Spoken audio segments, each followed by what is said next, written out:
Legal matter सभी court के लिए है। Get ready, start. These appeals arise out of the conviction of the appellant accused under section 25 within bracket 1 AA of the Arms Act 1959 and the High Court enhancing the sentence of imprisonment from 2 years to 7 years.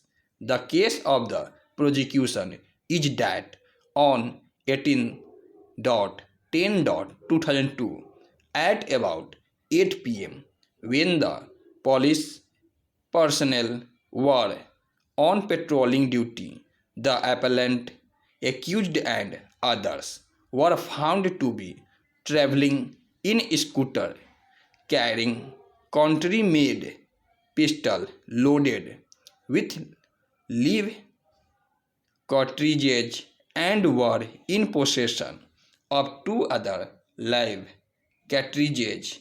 After completion of the investigation, charge sheet was filed against the accused and 2 others under section 399 read with 120B IPC and under section 25 within bracket 1 AA of the Arms Act.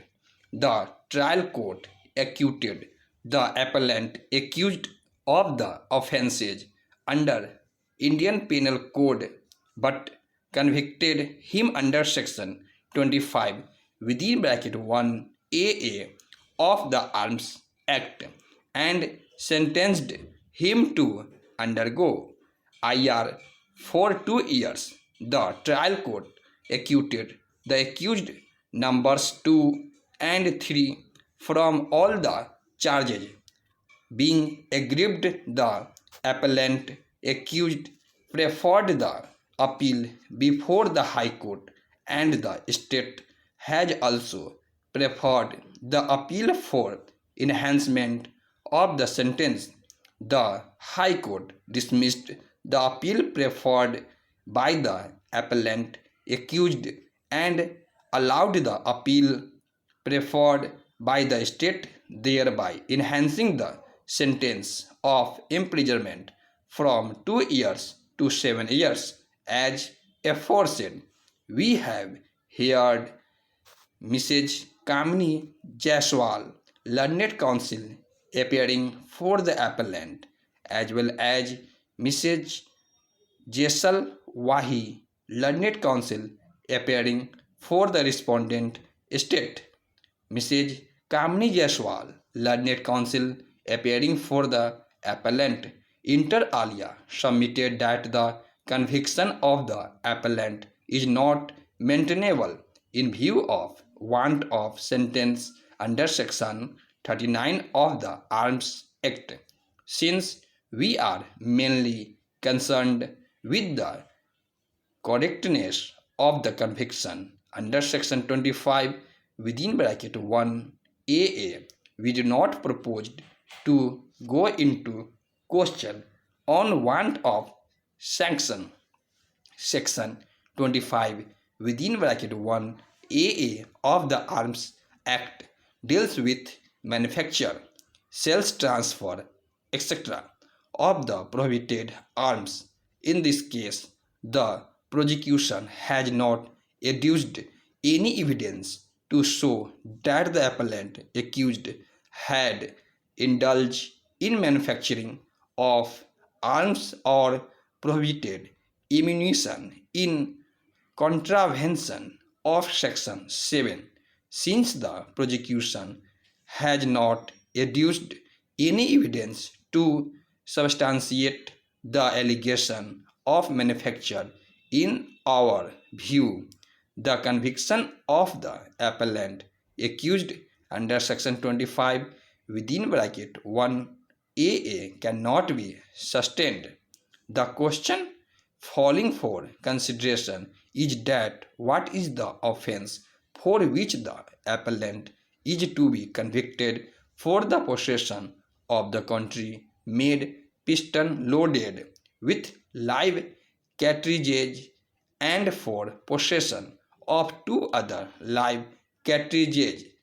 Section 3 deals with license for acquisition and possession of firearms and ammunition as per section 3 under bracket 1. No person shall acquire, have in his possession, or carry any firearm or ammunition unless he holds a license issued in accordance with the provisions of the Arms Act and the rules made thereunder. Contravention of Section 3 is punishable under Section 25 within bracket 1b within bracket a with imprisonment for a term which shall not be less than 1 year but which may extend to 3 years and also be liable to be fined. These appeals are filed aggrieved by the judgment and order dated 18th.6.2012 in the civil revision petition numbers 2151 and 2458 or 2012 passed by the High Court of Jurisdiction of Andhra Pradesh and Hyderabad. In interesting question of law arises in this batch of petitions concerning the applicability of Section 70 of the Limitation Act 1963 for condonation of a delay caused on the account of alleged fraud played on the objector beyond the period reportable prescribed under Section 34 of the Arbitration and Conciliation Act of 1996.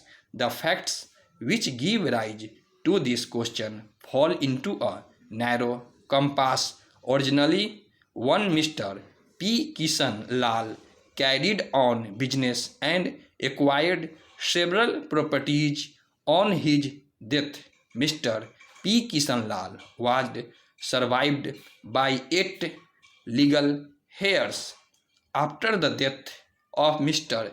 Kishan Lal, several disputes have cropped up on the division of properties. Having failed to resolve the dispute, the parties turned towards arbitration to resolve the dispute.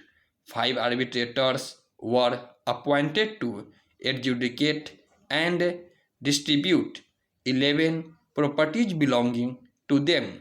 On 18th.2.2010, the arbitrators passed a unanimous award providing for the division of properties and businesses.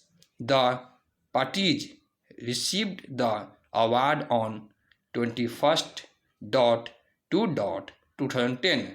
There is no dispute on the receipt of the award by the parties. The respondents allege that the pronouncement of the award, the appellants in bad faith entered into a memorandum of understanding within bracket MOU with the respondents. According to the respondents, the appellants agreed to give certain additional properties to respondent number 1, which were more than what were provided in a award. The respondent alleged that after enter into the MOU, the appellants were required to execute gift and release deeds to give effect to the MOU. However, the appellants delayed the execution of the gift and release deeds as contemplated by the MOU. In the meanwhile, the 3 months period and the extended period of 30 days for challenging an award under section 34 within bracket 3 of the Arbitration Act had expired. After the time limit expired, the appellants filed an execution petition for execution of the award. The trial court held that execution petition was not maintainable on appeal. The High Court set aside the order of the trial court and held that the execution petition was maintainable and directed the trial court to decide it on merits.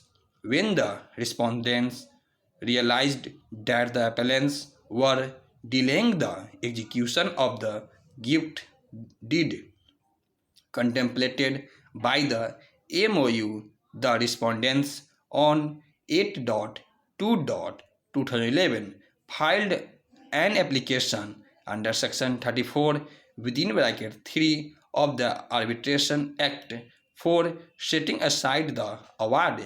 This filing was 236 days after the receipt of the award by the respondents.